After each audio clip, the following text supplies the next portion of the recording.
Jesusita Fire.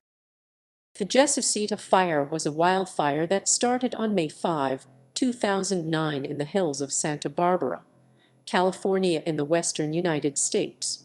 By the time the fire was contained on May 18, it had burned 8,733 acres, 35.34 km2, destroyed 80 homes and damaged 15 more before being 100% contained. The cause of the fire was ultimately traced to local contractors who had left gas cans and hot equipment unattended in dry brush after clearing part of the Jesusita Trail using a weed whacker without any permits or the permission of. Events. The fire began at approximately 1:45 p.m. on May 5 along the Jesusita Trail just below Cathedral Peak in the Santa Barbara foothills. Despite being alerted to the fire within minutes of its ignition, no fire department officers or equipment were on site until after 17:00, giving the fire over 3 hours to expand. Within a matter of hours, the fire had grown to 150 acres, 0.61 km2, with 50-mile-per-hour 80 km/h sundowner winds expected.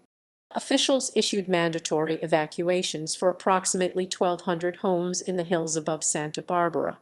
By Monday, May 8, the fire perimeter extended from west of Highway 154 in the hills burned in the 1990 Painted Cave Fire, across the front country of the Santa Ynez Mountains east through Mission Canyon, Rattlesnake Canyon, and into the hills above Montecito, reaching the area burned by the Gap Fire in July. Intense sundowner winds caused the fire to spread rapidly during evening and nighttime hours during its first 3 days. The fire was fully contained on May 18, after having burned 8,733 acres, 35.34 km2, and destroying 80 homes.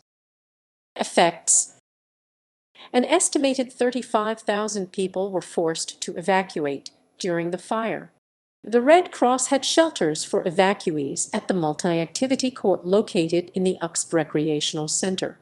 From May 5 to May 9, 2009, evacuees were also sheltered at San Marcos High School in Golden. Much of the Santa Barbara Botanic Garden was destroyed on the night of May 7.